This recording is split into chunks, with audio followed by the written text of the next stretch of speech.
बिस्मिल्लाहिर्रहमानिर्रहीम। अस्सलामुअलैकुम दोस्तों, आज हम बात करेंगे एहसास प्रोग्राम के प्रोग्राम में जो अहल हैं और बेनज़ीर इनकम सपोर्ट में अहल है, उनकी पेमेंट आ चुकी है।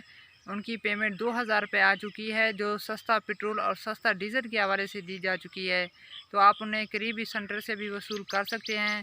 इसी तरह आपके अगर बच्चे स्कूल में पढ़ते थे और आपने बेफारम जमा करवाए थे, उनकी भी पेमेंट आ चुकी है। और आपको एक अहम ऐलान ये भी बताना था, एक बहुत बड़ी खबर ये बतानी, छठी क्लास से 9th क्लास से पढ़ रही हैं तो आप अपना अकाउंट लाजमी खुलवाएं। आप वसीला तालीम इंदराज हो जाएंगे और आपको पेमेंट मिलना शुरू हो जाएगी। ये तारीख लास्ट डेट है। ये बहुत बड़ी खबर है। अगर आपकी अकाउंट नहीं खुलवाएंगे तो आपको ये पेमेंट नहीं मिलेगी। हमारे इस तरह की वीडियो बनाते रहते हैं।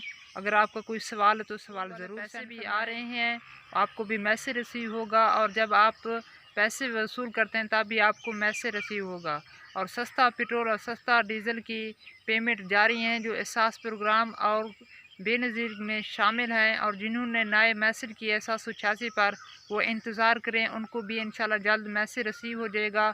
उनकी भी पेमेंट रिसीव होना। पेट्रोल और सस्ता डीज़ल की पेमेंट वसूल करते हैं, उस वक्त आपको मैसेज भी रिसीव हो जाता है कि आपने फ़लाँ दुकान से आपने 2000 रुपये वसूल कर लिए हैं। ये बहुत ही अच्छा इक़दाम है, क्योंकि उसी वक्त आपको मैसेज रिसीव हो जाता है और आप कंफर्म कर लेते हैं कि वाकई हमने पैसे वसूल कर लिए, हम पैसे वसूल कर चुके हैं, हमने कौन सी दुकान पर लिए थे, हमने कितने पैसे थे, सारी की सारी तफसील आपके उस नंबर पर भी आ जाती है। इस तरह की मज़ीद वीडियो के लिए हमारे साथ जुड़े रहे हैं। हम इंशाल्लाह न्यू वीडियो के साथ जल्द हाज़िर होंगे। अल्लाह ताला आपको खुशियाँ अता फ़रमाए, बरकतें अता फ़रमाए, कामयाबियाँ अता फ़रमाए। अस्सलामु अलैकुम रहमतुल्लाहि व बरकातुहू।